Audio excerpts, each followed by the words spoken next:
Hello and welcome to this very special episode of Off the Track. I'm your host for the first time this year, Ben Galvin. I was a part of Team Ascension at the 2019 World Finals. Here tonight, joined with Peter Russell. Ho, ho, ho. Merry Christmas. I'm Peter Russell. I was part of Infinitude.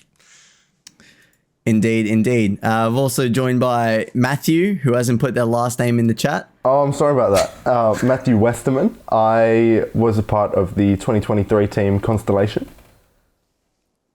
Ethan Cahill. Sorry. Nope. Who's gone silent? That's on a great us.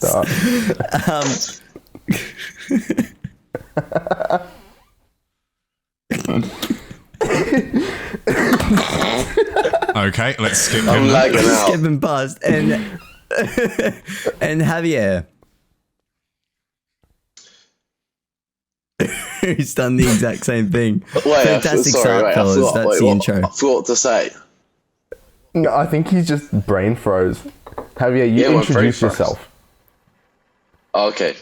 Yeah. I'm Xavier, and I was part of Eclipse from 2019 to the 2023 World Finals in Singapore.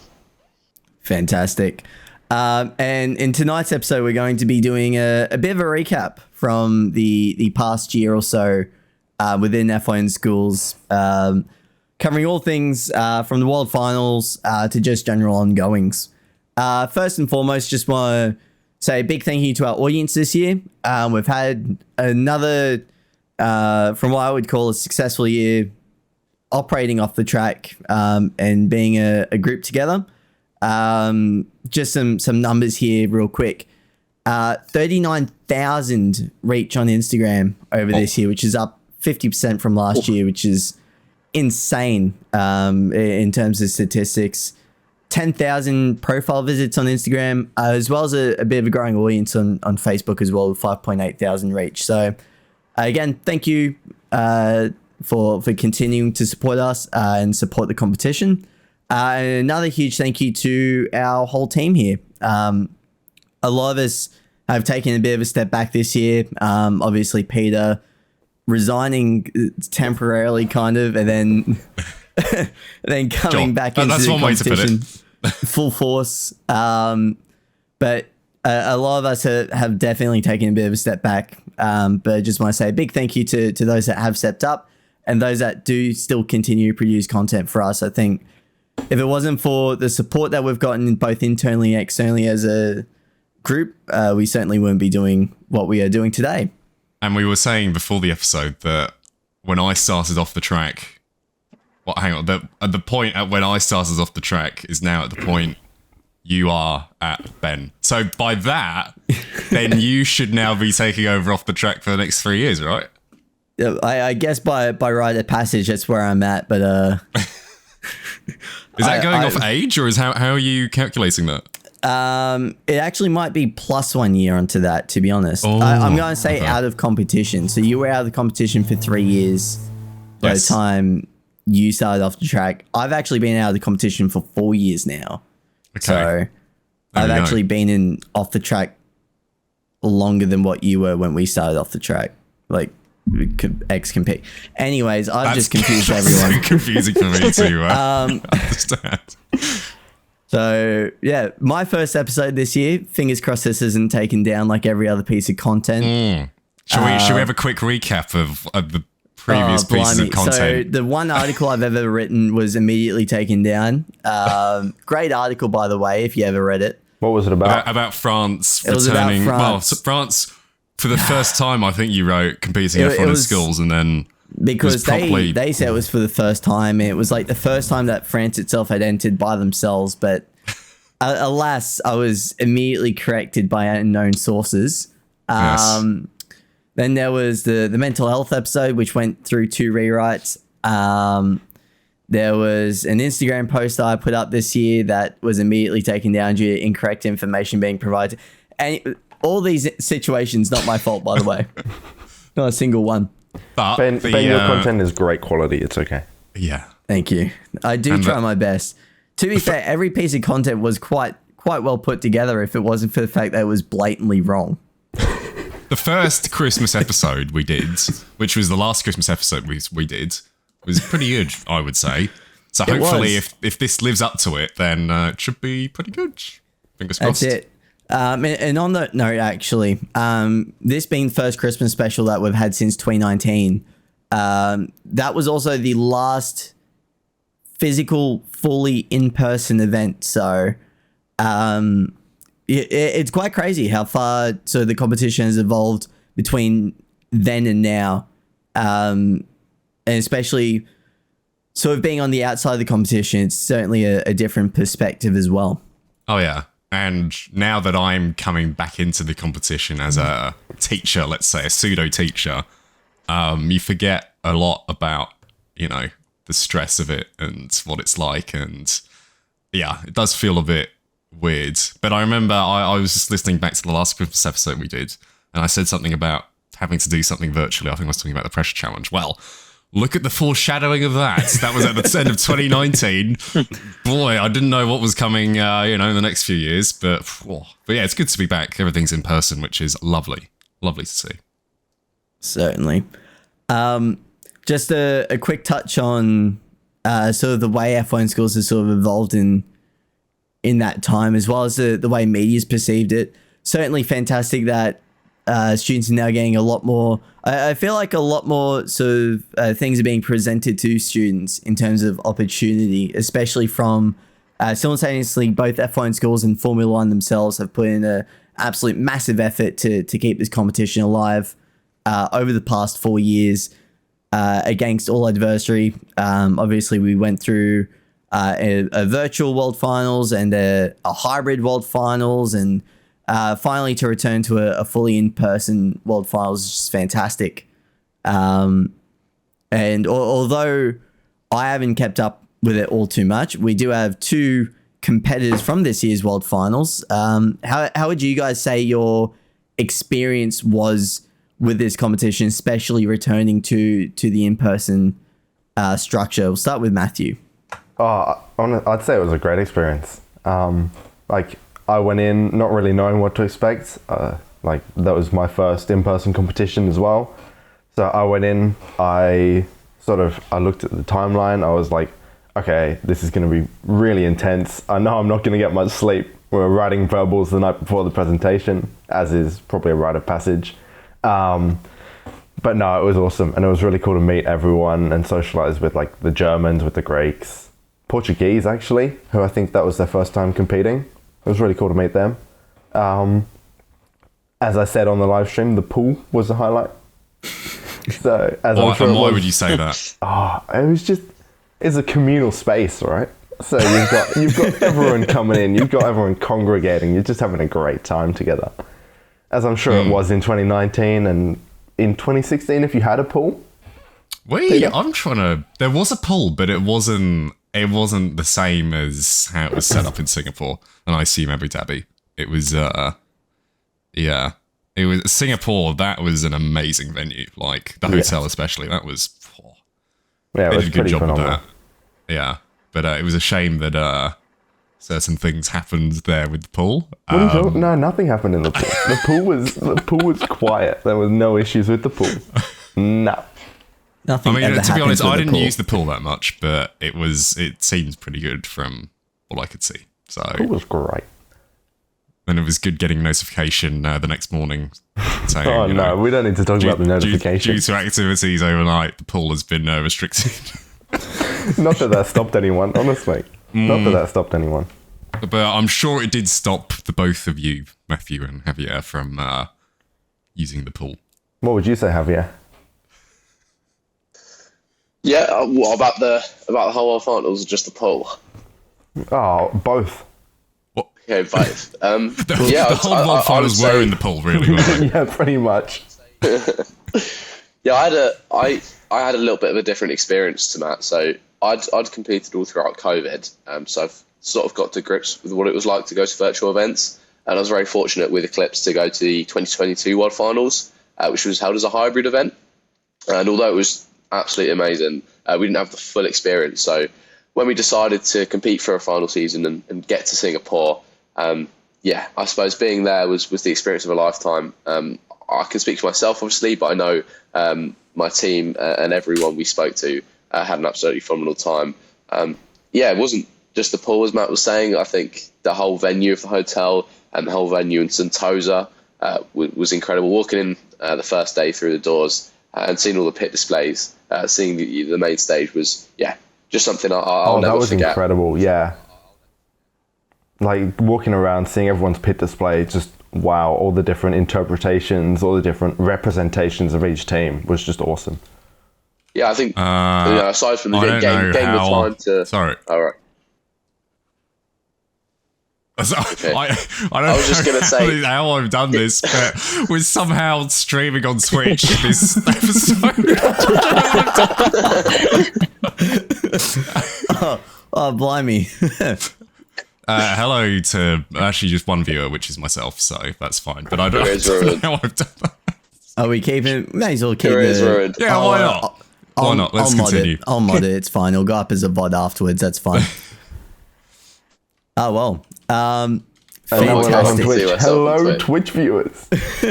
Because I saw there was a message that came through on the Discord, and I was like, "We're streaming? What?" Yeah, I see that now. Yeah, I was going to question it. I saw the notification. I went, hang on, this isn't planned. But Okay, then. Anyway, let's continue. To be honest, it's not a bad idea. That's it's fine. not It a bad works. idea. It's actually Let's see. multiplying the amount of Raw content we've got. unfiltered footage. I was going to make the point that What were you going to make, We Javier? got 5 What do you people. it was really nice that we had. It was We've got really nice 5 that we people. had time to explore Singapore as well, because I know me and Yeah. my Oh, team yeah, took that was advantage good. of it. That was awesome. We got to see loads of places in Singapore, and I'll definitely walk away from the event and the whole time there with memories that will last a lifetime, and friends as well. And I know Matt touched on it, but I've got friends I still speak to every day now. Matt, James, many people from different teams, especially my team as well, that I speak to very often. So yeah, it's lovely. Yeah, A very culturally Certainly, yeah. enriching experience. Definitely. yeah. Definitely Singapore, I cool feel as like, well. is an amazing city for this like kind of event because it's really easy to get around. Like everything you want is there. Sentosa, I think, is a pretty good venue. Oh, and the after party Yeah, as really well. nice, Like that was. Oh, that was just phenomenal. amazing. Yeah. Yeah.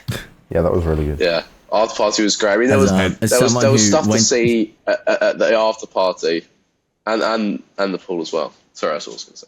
There's just lots to see. As someone who went to Singapore at the exact same time and had absolutely nothing to do with F1 skills, it was a fantastic country and a great event. Lovely. Speaking on this year's World Finals, actually, obviously, I want to say it was around the mid-year where the new regulations had dropped around the car, and most notably, the Halo was thrust upon us and introduced into the competition. With the current generation of the cars and sort of the design philosophy around them, do you two find sort of much variance into previous years that you've competed, Javier, or even any challenges that arose that you didn't see? Yeah, I would say probably the biggest challenge that we didn't spot was in terms of the weight of the car. Obviously, we'd been competing for almost 3 years prior to the World Finals before we started developing our car to the new regulations, and we'd always sort of been okay with the weight, and it's something we knew how to manage. But then again, the World Finals with the added Halo component, that's something we really struggled with when we got to the event, and it was definitely a learning experience that we've now taken away from the competition, which is just to triple check when stuff changes, and I suggest every competitor does that. When you do get a new set of regulations, print out both, or maybe compare them in a PDF converter, and just really go over every single detail that's changed, because you can miss stuff out that's really critical. Yeah, I mean, I'd really suggest printing out the new regs, sitting down with all your engineers and just going through with a highlighter or some sort of red pen, making notes about, okay, I can do this, I can't do this, and trying to figure out what you can do, like how you can make your car as good as possible. Yep, certainly. I think it's sort of a sentiment that we've shared over the past sort of 4 years now of off the track is really just refinement and checking over the things that you've done. I mean, we did a whole episode on obviously checking your cars. That was a few years ago now, but yeah, certainly hasn't changed. Where definitely need to be checking this sort of thing. With this year's regulations, did you know any trends, any common occurrences among the cars, or from what I saw limitedly, it did seem like there was still quite a big variance in between the cars, but definitely with more, as we head towards a more regulated competition, the cars are certainly starting to look a bit more similar to each other. There was a statistic on the F1 in Schools page that I saw. Let me just bring it up. It says, the average time of cars compared to last year increased by just 0.097 seconds, and the average weight was just 1.5 grams higher than those at the World Finals in 2022, which is an interesting statistic to see. So, yeah, I don't know what that means, but yeah. I mean, personally, from what I saw, there's still quite a lot of, as you said, Ben, variance in the car design. Like everything from the halo position. I know Javier, his car had quite a forwards halo, whereas ours was pretty much as far back as you can put it. And then there's also like all those options with different wings, like whether you take the multi-element that they've made more accessible now, or whether you just go with your single element that you're familiar with from your national regs. There's all sorts of things that you can do. And it's about figuring out what's the best now.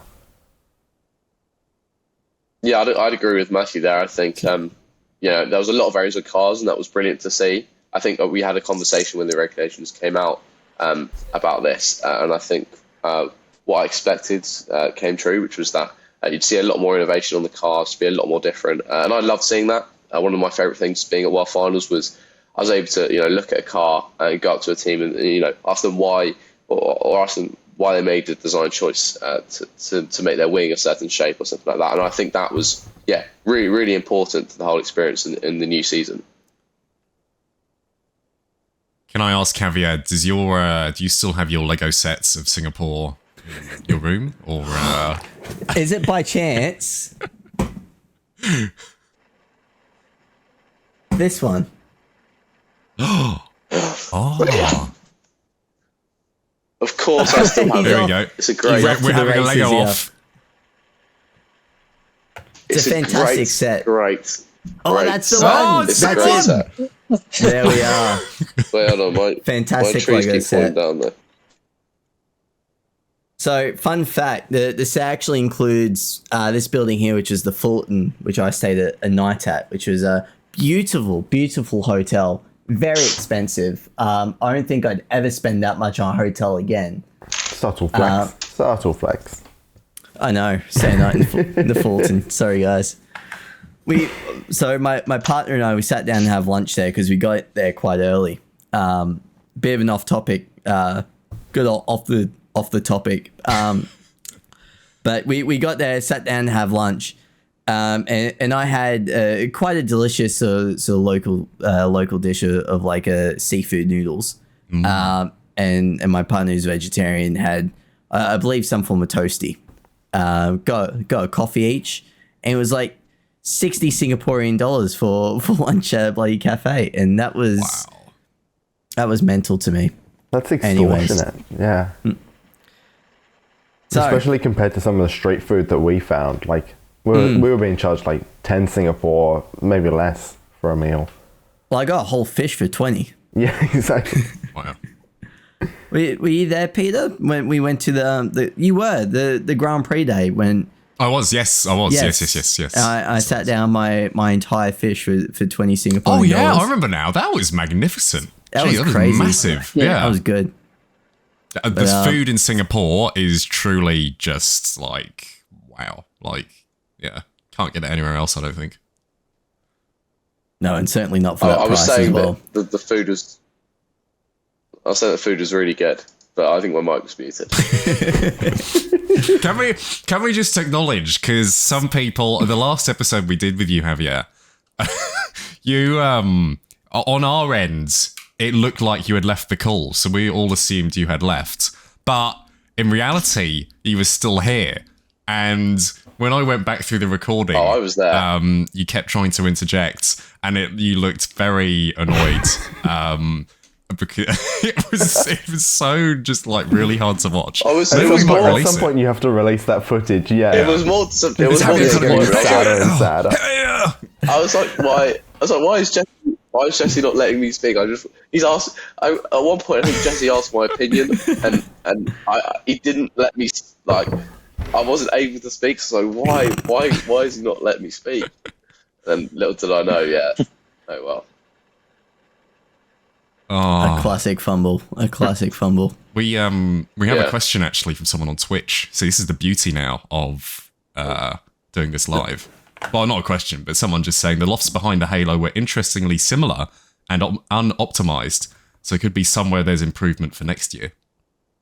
I think certainly as so the competition develops its regulations, the Halo is going to be better integrated. I think obviously the only experience I could speak on is in 2019, our regulations were the introduction of the single element rear wing, where it practically removed having the central support, which was an incredibly common trend in F1 schools up until that point.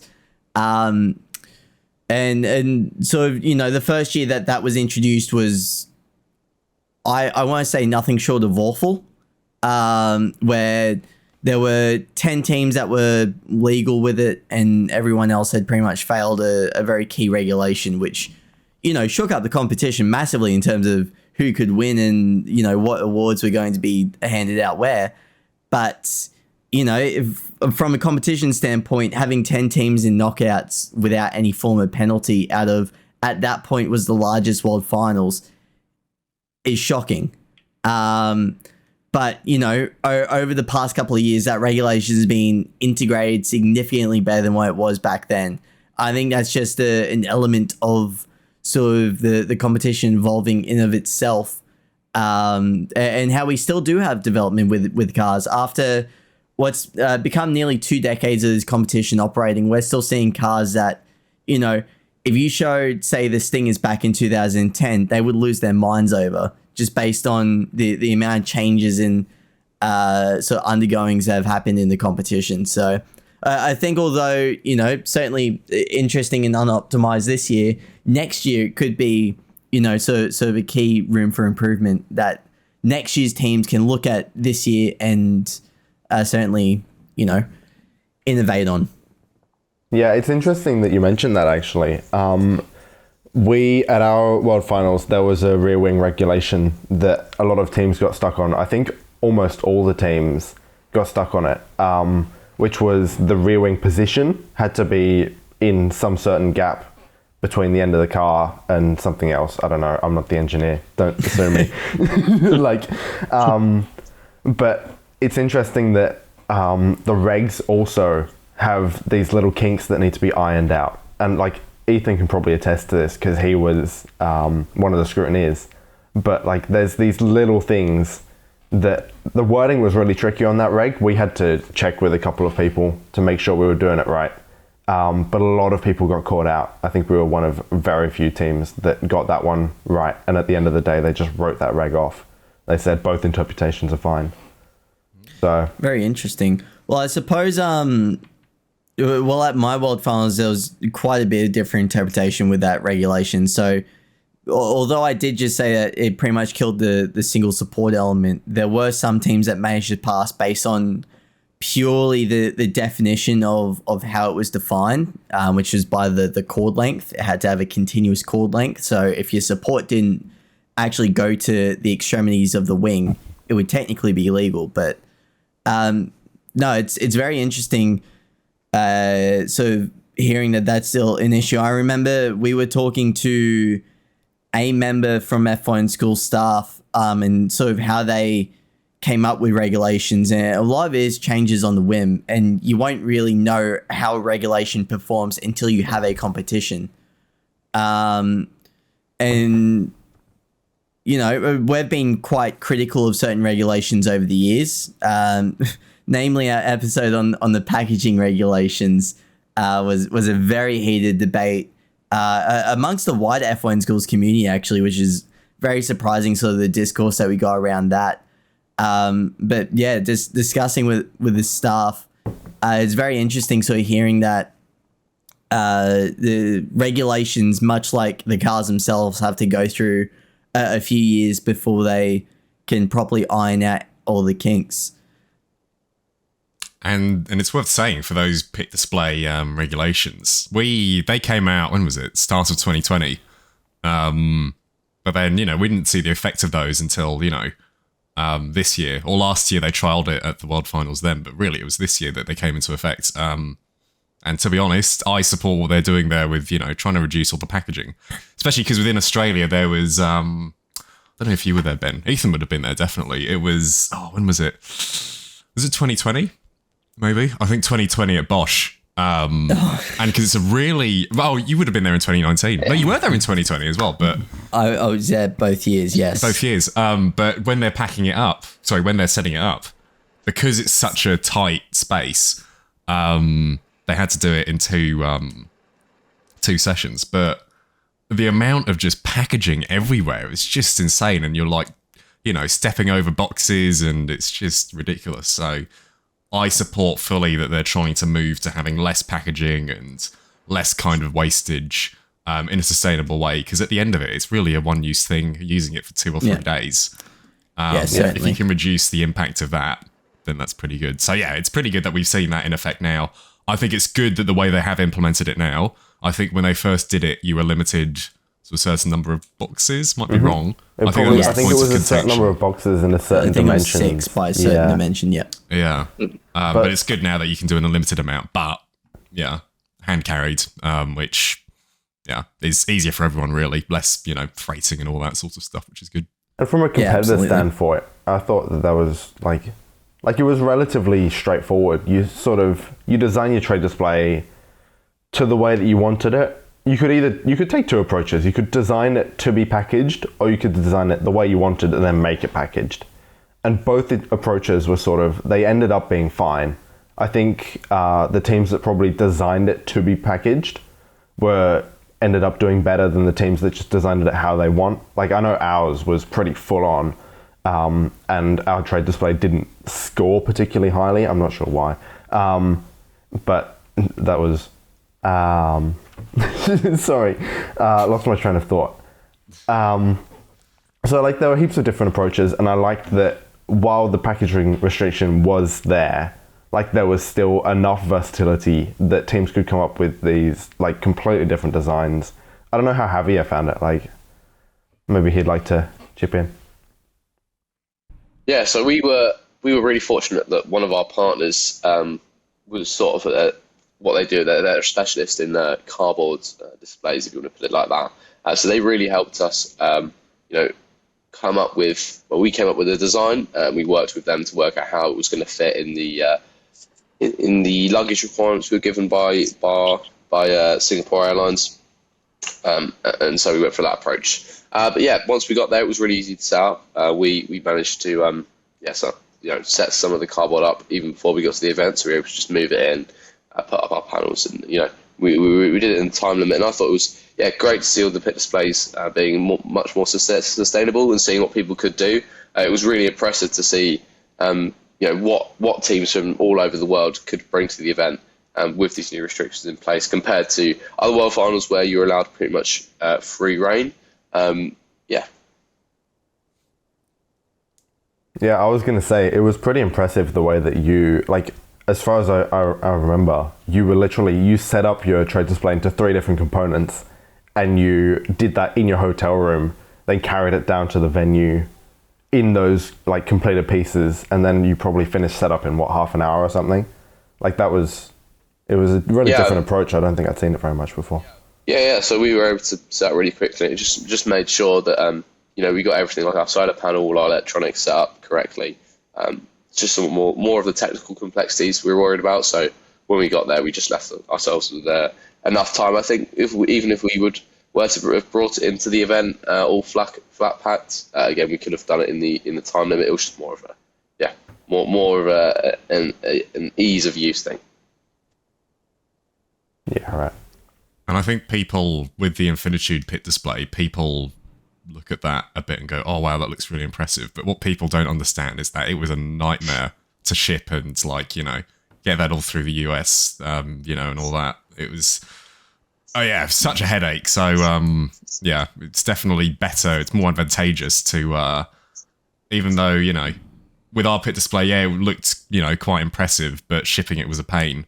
If you can just remove that headache for yourself in the first place, then you can focus in other areas. So, yeah, no, it would be interesting to see next year what, a year's worth of development in these regs for the pit displays will bring.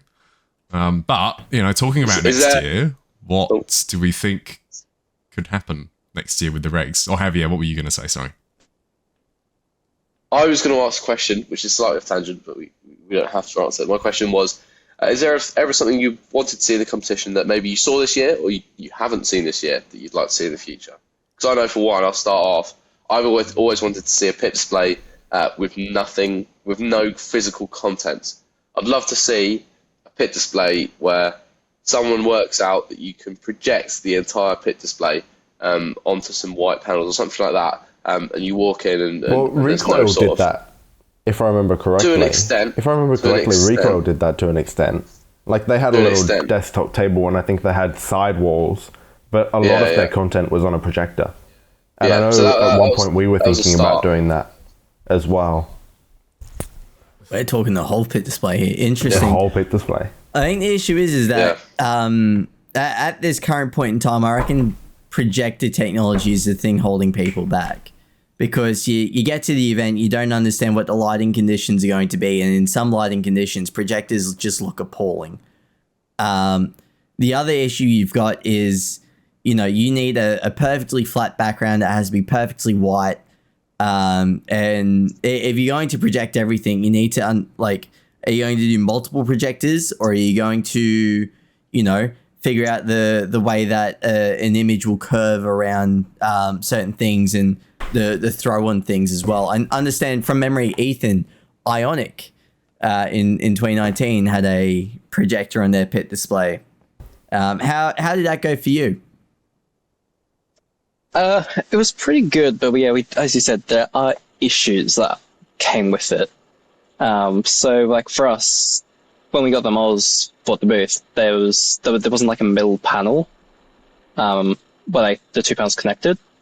When we got there was this giant panel, like a metal piece, and that pushed the booth out by like 10 mils, and it just ended up creasing. Well, not creasing, but like folding some of the banner, so the projector didn't look that good.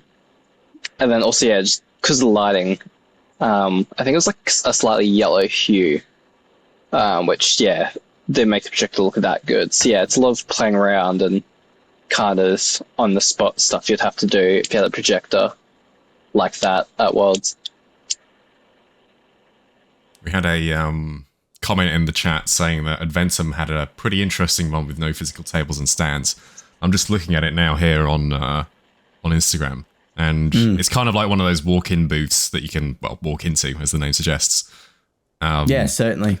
I don't know if I don't know if I like walk-in booths or not.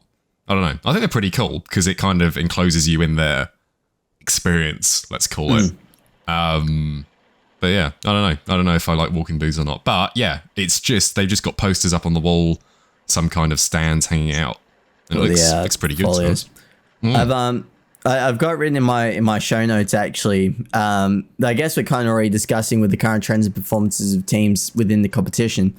I suppose one of those trends that I have seen growing over the years, especially sort of now that I'm now judging the competition, have done pretty much since 2019. Walk-in booths have evolved so much since when I competed, because I think before they were a bit of a gimmick. And, no one really sort of took advantage of the space that they were in. But there were a couple teams in the Australian competition, namely Rapidity, that had a walk-in trade display that I thought was done quite well and effectively as well, with the way that the team would stand in the booth and in interviews, they would point out certain things and you'd be able to step into the display and have a look. So I think, although I wasn't the biggest fan of them back then, I think now, sort of as the competition has evolved, especially in the trade display department, and people are getting a bit more brave in terms of the structural design of the display, I think it's certainly a more viable option now. I think going back to Javier's question, what was Javier's question? What would we like to see from the regulations? Yeah, I don't really have anything I'd like to see, to be honest. I don't know, what does everyone else think? I want to see more adaptability, I guess is the word, of the cars. Like, I want to see cars being able to change between races. Like at the end of a race. Transformers style. Not Transformers. Are you talking like having setups? Like yeah, exactly. Like how so in you've got Formula a 1, you can couple of change the different area. wings. Yeah, exactly. And then maybe I don't know if it's possible, but maybe a way to analyze the data and sort of go, okay, it was doing well in the first split, because I know they've got split timing. It was doing well in the first split, but it's quite slow in the second. How do we reduce that? And maybe you can change the wheels, or you can change your front wing, change your rear wing based on the data. And maybe even if somehow you could get an accelerometer or something into the car. I know we did some testing on an accelerometer, but if you could do that and then analyze the data after that and do like microscopic adjustments, that'd be really, I think, a lot more engaging. I think that'd be really interesting. I feel like the biggest variance, though, from race to race, and I might be completely wrong, but I feel like the biggest variance from race to race is the canister. Yeah, definitely. Yeah. But even though they weigh them and they make sure they're all the right weights, it's still, I don't know, something still happens between race to race. And I will freely say that the world record, I feel like, was a complete fluke with that run. Because if you look at all the other runs, right, with Lurs, it's all over the place. So obviously, of course, the engineering had a part to do with it. That's not to diminish what and Jesse and huge Luke did. kudos to Jesse and Luke. Yeah, 100%. But that run when the world record was set, I feel like the canister was, had a part to play in that. And I don't know what happened there, but teams have done testing. I know Evolve Australia has done testing with like the puncture. Looking at the puncture in the canister, and it's quite interesting. But yeah, sorry, Javier, you said something. Just going to quickly interject there based on. Did you say something? Sorry. I'll take the stage. I just want to quickly say on the puncture, I remember in 2018 at the national finals in Australia, and that was the first competition that the Australian competition swapped from utilizing the Pitsco track to the F1 schools like actual OEM track. And we had massive issues with the puncture, not so much the canisters, but just the puncture, where we were seeing cars setting sort of 2-second lap times initially in the day. Unsure if it was the way they were set up or if it was Tasmania was the worst environment to hold the competition, by the way, might I add. But yeah, I still reckon punctures are a huge issue within the competition. Obviously, when you think about it, like that needle is going to dull down over, like, there's thing is statistically, there's 50 teams, 2 cars each. They do 2 or 4 runs on each car. Like, yeah, that's a lot of runs for, not changing a single element about the track, including the needle that has to be thrust into the canister at God knows what speed. Like, anyways, there may be some material changes there that you could make to make it more reliable, or design changes. Who knows? I do like that idea though. That is quite a nice idea, Matt. With especially if they're going to make it more like Formula One, and that is what happens in Formula One. You do practice and whatever, and then you go back and all the engineers look at the data, and it's very data driven how they make changes, etc. I mean, if you could use the race sessions on the first couple of days as like almost a practice type thing, and then in the knockouts you're sort of locked in parc ferme and you can't change anything. That's interesting. I've got half an eye on the Twitch chat. Someone said, personally, I'd like to see more complex wheel regulations because that would add another dimension of complexity in manufacturing to the car. What are the wheel regs like at the moment? Because I don't pay attention to any of the technical regs. But From what I remember, they're pretty simple. It's pretty much, you've got is it a minimum diameter? You've got a minimum diameter and you've got a minimum wheelbase. And you've got a minimum thickness, and that's about it. Other than that, like, you can have as many spokes as you want, you can have any interior rim design you want, all sorts of things. Well, even down to the sort of thickness of the material, as well as the sort of approach you take to the actual wheel design, are very, very open-ended at the moment. Like, I remember from memory on the Infinitude car, you guys had your sort of like hubcap and actual wheel itself. That was the one component. Meanwhile, you've got other teams out there that are, like, I remember our wheel system was about 4 or 5 components. And then there are some that have, 10 or more components within their wheel system. So I think sort of, if we can bring that a bit closer, I think that'd be really cool. And even if we did like I remember they wanted to do the wing pit stop challenge. I reckon get rid of that. Instead of doing a wing change, do a tire change. Make it like real Formula One. Get railgut out and everything. And then there was another message in the chat. Still, a bit more credit should be given to Infinitude as a whole because there were several sub-1 times that year. True, but Infinitude definitely had the best lures. Interesting. Oh, and again, another one. Maybe making suspension mandatory. Oh, that's an interesting topic. That's or forcing the wheel itself to have at least 2 components of an outer and inner. Suspension, see, what do we think about that? I don't know anything about it, but I know it's just controversial. Maybe that's a Javier topic. Yeah. I think they did a little bit of research into it, if I remember, but I'm not sure. Yeah, I think the only issue with suspension, I'd have to shout Sonic Boom because I remember at the 2022 World Finals, me and my teammate, the lead engineer for Eclipse, Tom, we were really inspired by what they researched into suspension, and we sort of had a little go at trying it ourselves, and we found the same conclusion that you're taking so much energy out of the forward momentum of the car by having some suspension on a straight track where there's hardly any bumps, that it's not advantageous, and that was our decision. But it'd be really interesting what another team could come up with. It could have possibly been just the design we came up with, the system that we thought was optimal. But yeah, ultimately I think it might be too complex to enforce on every team, especially as at this World Finals you had. I remember there was one team that had students, I think, were at the very minimum age for the World Finals. They were very, very young, and I'm not sure how feasible they were it is. Like 12 or something. Yeah. Yeah, I don't know how feasible it is to enforce every team to have a suspension. But it could be something like the multi-element wings, where you don't have to do it. But it is in the regulations. It could be implemented like that. I'd love to see it like that. Yeah, someone in Twitch chat actually said it wouldn't make the cars faster, but I'm sure it'll be more interesting, which is a bit like the Halo, I guess, in that it doesn't make the car faster. It doesn't really, like, it affects the aero. If anything, it makes it a little bit slower, but it'll make it much more interesting, much harder to design because you've got that much more thought.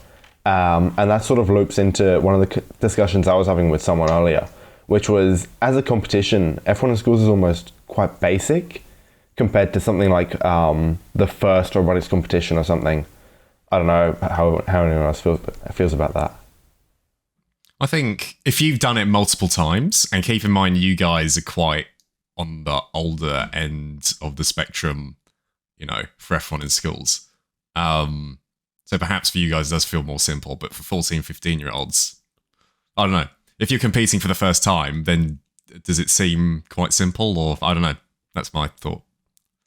I think it's sort of the barrier of entry, really. Like, at the moment, F1 schools are trying to create a competition that they can make super accessible for nearly any year group in sort of secondary/high school level of education, and also something that's easily adaptable worldwide. Obviously, F1 schools has massive plans to sort of introduce the competition to more countries and invite more countries to the World Finals and have larger World Finals.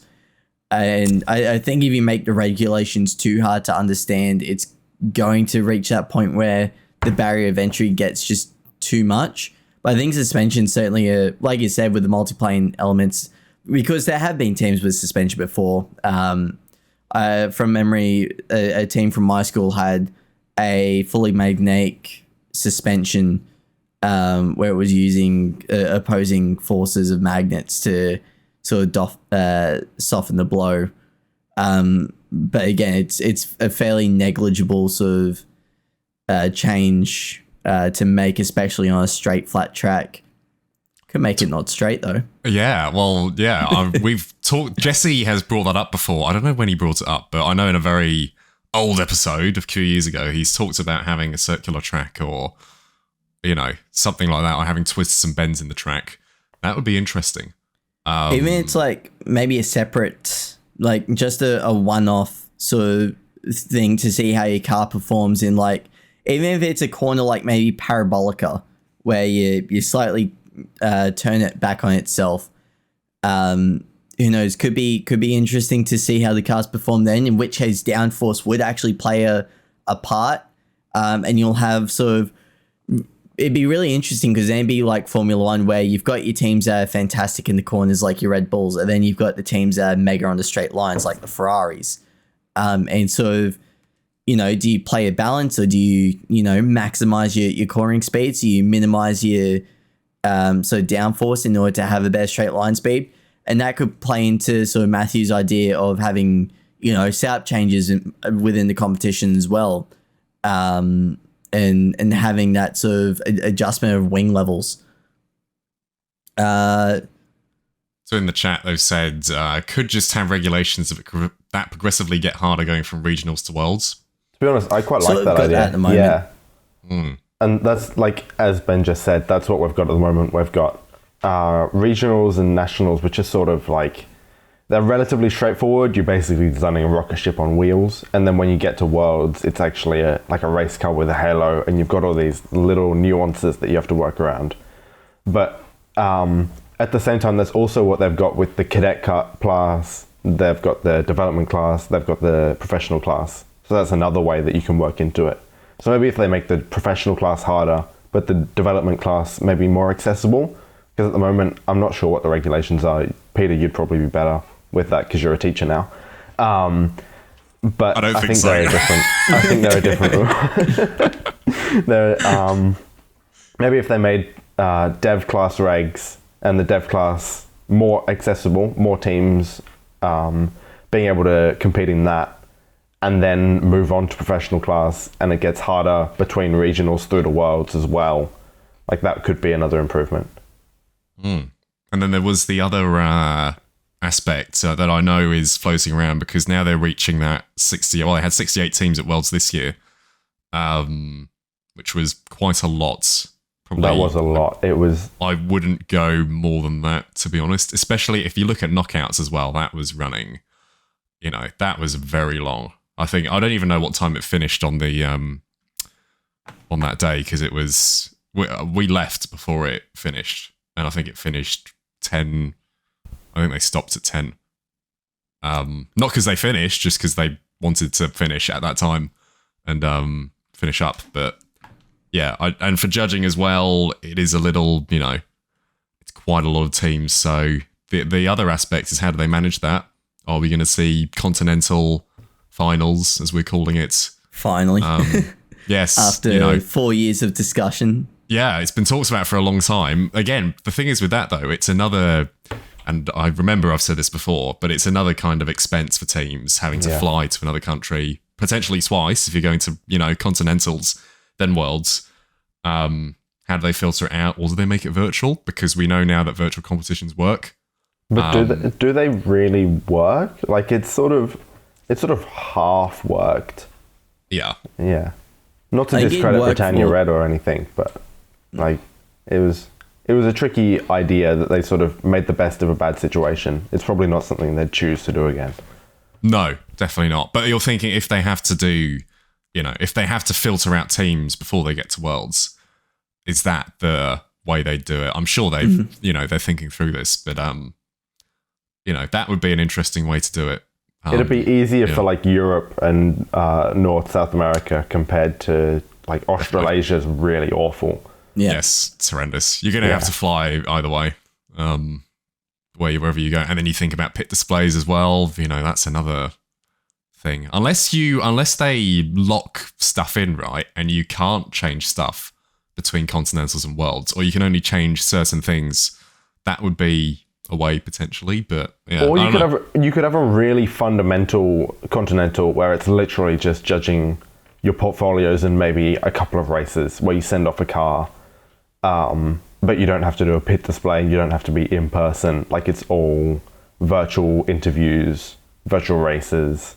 That could be an option. It's quite tricky though. But then you'd have to think about the season, because it's currently on let's call it a 2-year cycle, You do the regionals in the first year or the state finals, and then you go to nationals the next year, and then 6 months after that, generally, you go to worlds. That's another thing. There seems to be, every year, there seems to be a couple of teams that have got 15 months. Since COVID, there's been teams with like 15 months to world. Let's talk about that, because Australia fixed that problem this year, but now the UK has that problem. So I think they're going to fix it as of 2024. It looks like it, because I'm guessing they're sending 2 seasons worth of teams to the 2024 World Finals. I'm guessing. I don't know if that's confirmed, but yeah, we'll see what happens. But yeah, I'm not sure how they ended up in that situation, given that Australia just fixed it. But anyway, that shouldn't be a thing anymore. But yeah, if they do put in a continental final, are they gonna, give you 3 months between nationals and worlds? Sorry, nationals and continentals, and then another 3 months to worlds? Or do they lengthen it out, so that you do have a 6-month gap between each of those events? Yeah. Well, I mean, Recoil proved that 3 months you can you can win a world championship in 3 months. But definitely, for a lot of teams, that's going to be too short. And Recoil also had the advantage of summer holidays. So if you don't have some sort of time where you can fully focus on F1, if you haven't got pretty much 9 to 5, I think they were doing, of F1, I think that's almost a bit unfair. And yeah, some people take gap years. I don't know if there's anyone in here who would have done that, but yeah, I don't know. Would you? I'm guessing Javier's still there, no camera, but he's sort of half there. I don't know. Javier, would you say that you would take a gap year again to do F1 in schools for the World Finals, or not? Or is he not there? He's having a poo.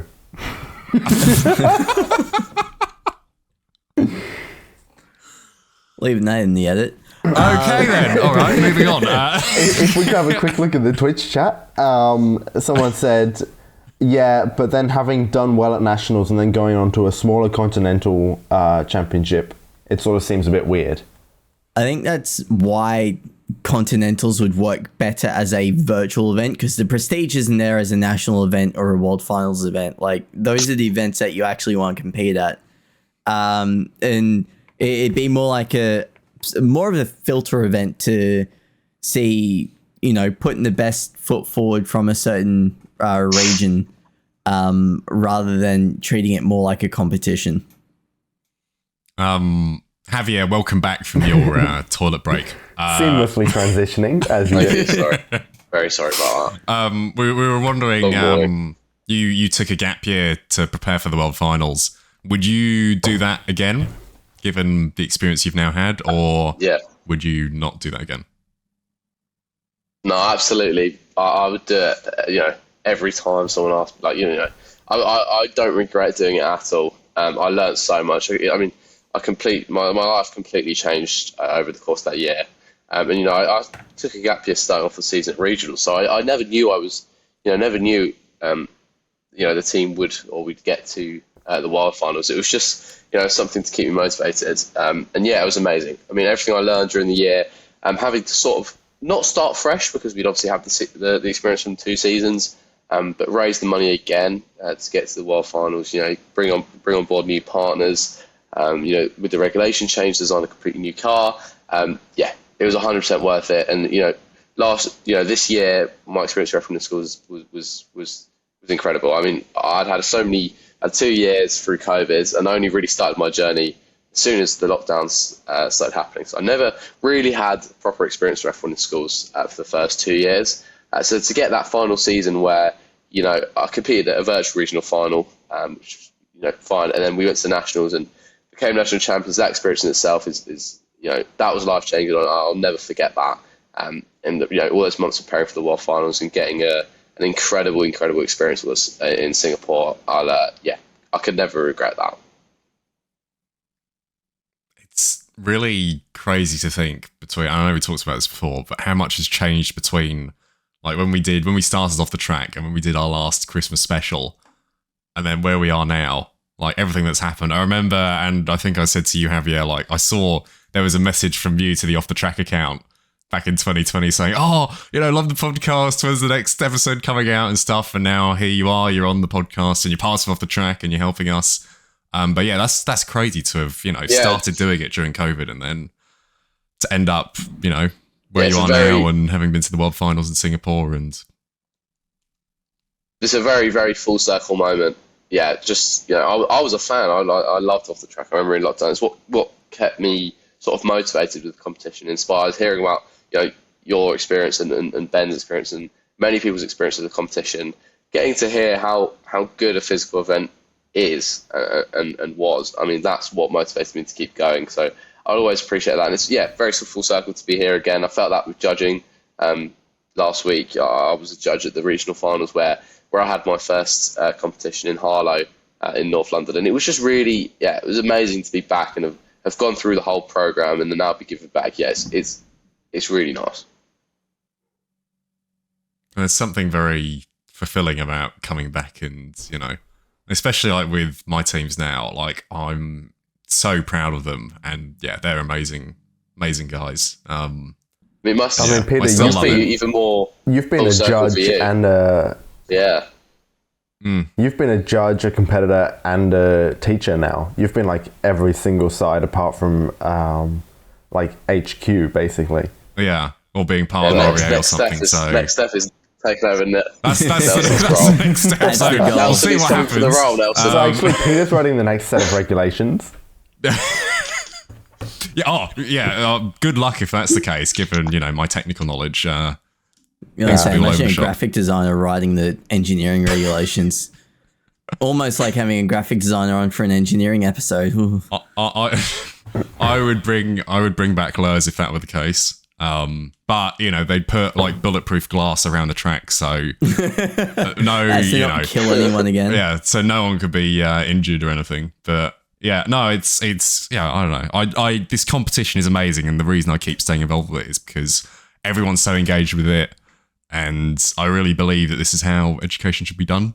I had my full circle moment the other day when one of the local teams came into my work and did their sponsorship pitch to me. Oh, wow. That's wild. Yeah. So here I am standing there.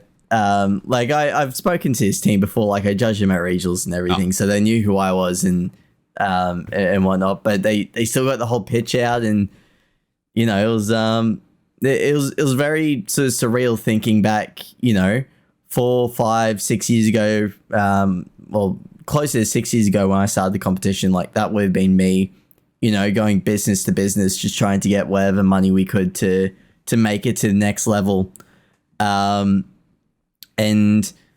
yeah, like you said, I think the reason why we all come back to this competition, why we still continue off the track is, it's the reception that this competition still receives. And like I said at the start of the episode, big props to F1 Schools for continuing to support such an incredible competition, and really focusing on the future. I know we all love to take the mickey out of some certain cringy comments about, the future of STEM and whatnot, but it certainly is sort of a different type of education that I don't think you would receive in a classroom. Yeah, I think everyone involved with this competition realizes that this is a great initiative, and this is how it should be done, and it should grow. Everyone should have the opportunity to do something as good as this. I'd have to just back what you're saying there. I think now that I've started university, I've started a degree. Everything I did for F1 in schools, I can very tangibly say how much it helps. Although it wasn't, you weren't doing the same stuff you do in maths or physics, but the stuff you were doing through engineering the car or working with people in the industry, marketing yourself as a brand, all of that helps so much, and regardless of what degree you do. And I'm only just starting to find that now, so hopefully it continues to help me throughout my degree. But I was going to make that point. Yeah, and if I just jump on that, I mean, one of my teammates who just finished his first year of uni, he was saying that pretty much every single thing he's been taught about, specifically CAD, like he's been doing the same thing. He's been covering that for probably 2 or 3 years now, just with the depth that F1 has sort of brought him. And so, if I remember correctly, I think he got 100% on his final exam because he killed every single CAD thing. He knew it. He's been practicing it for like 3 years. So like that's one of the things that you don't realize until you hit uni, is that it teaches you these things that you don't realize you need until you do a degree. And I'm sure it's the same for, like, he's doing an engineering degree, but if it was like an arts degree, if you went into a degree in marketing, I'm sure it'd be the same, where you go in and there's all these little nuances, these things that you pick up when you're trying to sell yourself to a multinational sponsor, that they're only just teaching you in maybe first or even second year, and you're just going, oh wait, I already know that, like I've done that already. I would just say with the I'll very quickly make this point. I was going to say with the CAD program specifically, it doesn't matter if like you were doing or you'd done in F1 in schools a different program. For example, we use Autodesk Fusion 360. University we use Simon's NX, and it's like, even though it might not be the exact same user interface or the same sort of set of rules, just having that experience of using CAD for so many years, it's the same as a teammate you're speaking about, Matt. It's the intuition of knowing what you're already doing in a new program. It makes it 1,000 times easier to learn that new skill. So, yeah. The thing with F1 in schools that I've found difficult to kind of get across to some people is that it's hard to convey the complexity of it, because people just think, it's just these small balsa blocks and, how much complexity is there in that? But people don't realize, as everything that's just been said, there's so much more to it. And trying to get that across to people. Like all of there's the marketing side, obviously. The marketing side's really interesting. There's so many layers to it. Like, how do you appeal to these multinational sponsors? Like, I don't know, we had Qatar at one point, we had Qatar Airways. But like, as well as the engineering, like whether one of the conversations I had with one of the representatives from UCL was University College London, was whether it's better for the wheels to spin or whether it's better for them to slide. Like, and we had a full-on 30-minute, maybe 45-minute conversation about what was the better outcome and whether you'd rather have stiff bearings that didn't spin or bearings that did spin, and which would have less friction, which would produce the faster time. So like all of that sort of theory is something that you can think about for designing the car and coming up with like the fastest possible car, the most points, all of these engineering things that you can talk about the theory in your portfolio, all sorts of things. Like the baseline is really low, but the upper echelon is so like, it's a really low entry level, but a really high top level is what I found. Definitely. Absolutely. Fantastic. Might just quickly, someone said in chat, when are you taking over REA? It's in the future plans. I'm actually I don't think that's actually in the process of sending an email now. speaking of future plans, here's the segue actually. The competition and us, what's to look forward to in 2024? Is there anything special we're doing, Peter? From memory, we're taking a bit of a step back.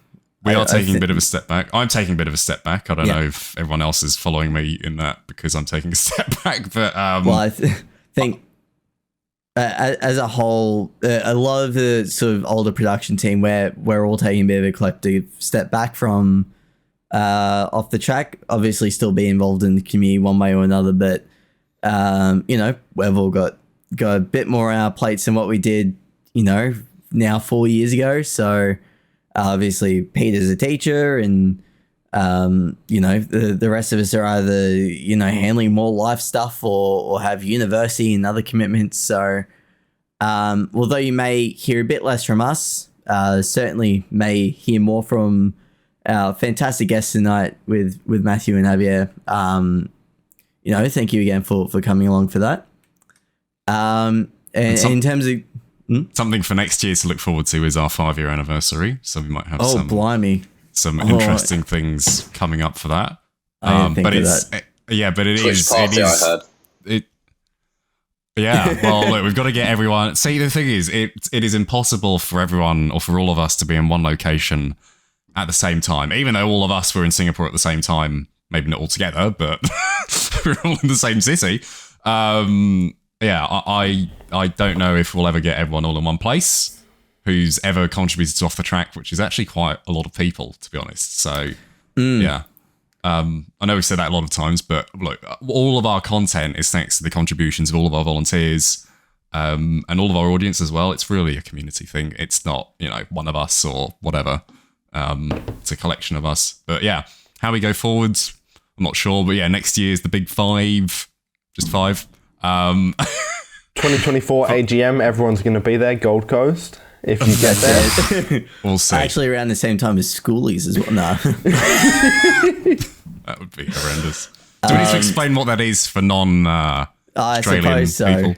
So for any of our international listeners, viewers, or watchers at the moment, Schoolies is an Australian event that occurs every year once that year's crop of Year 12 students have finished their HSC, in which some travel to Bali and get arrested, and some travel to Queensland and get arrested. It's just a week-long event of things I'm not allowed to repeat on the podcast.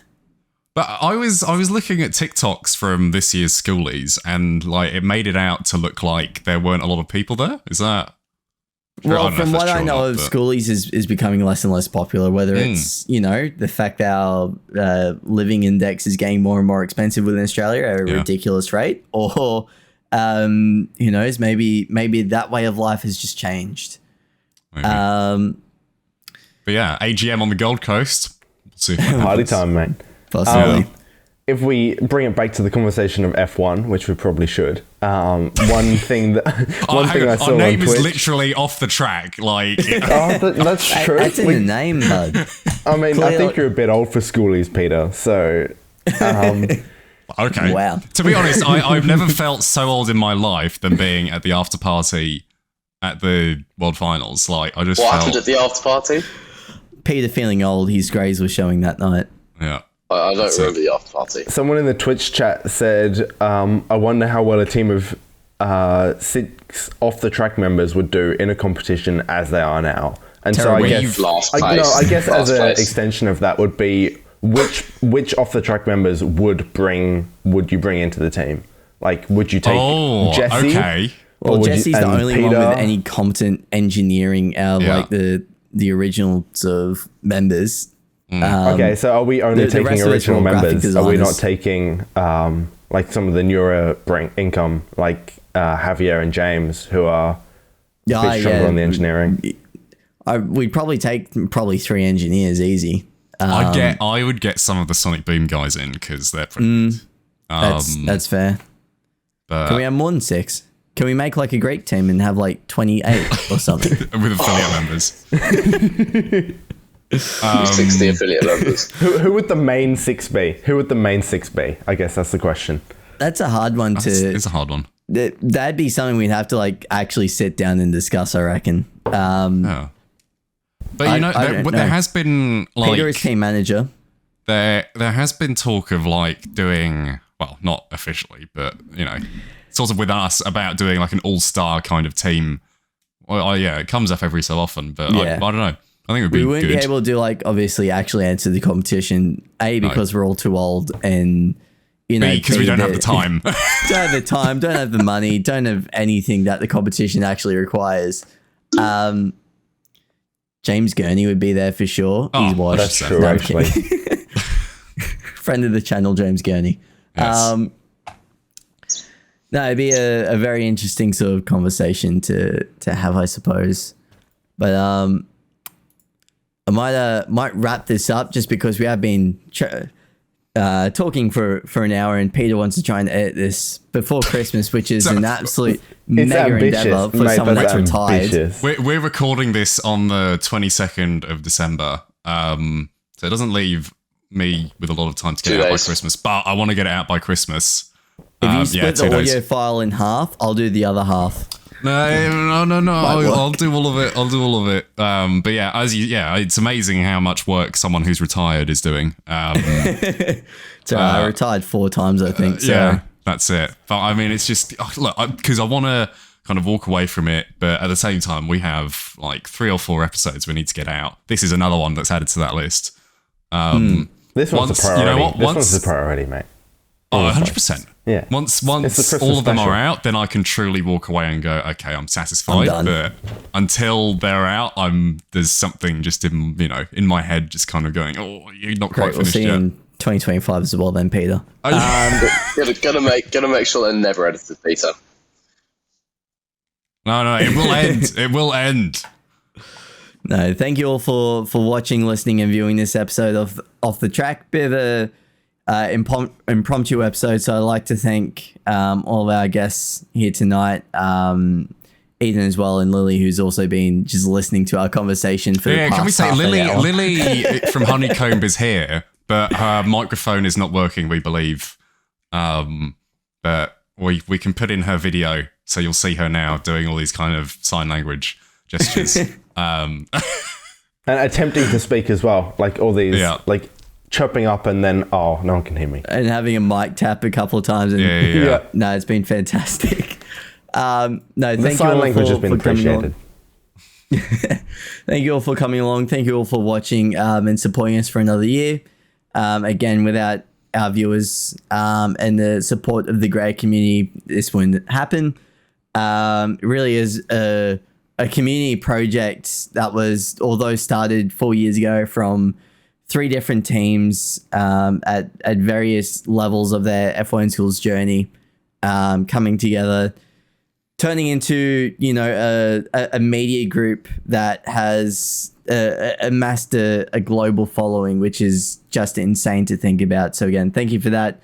Merry Christmas and happy holidays to those celebrating, and Happy New Year. We'll see you in the next year for more Off the Track podcast. Cheerio, Merry Christmas. Bye. Bye, Merry Christmas, everybody. Merry Christmas, Thank you very much for listening. Merry Christmas and a Happy New Year. Happy New Year. Happy New Year to you too, Javier. I hope your 2024 is filled with much joy and happiness. And I love everyone in this podcast. They're like my meeting chat. Oh, so sweet.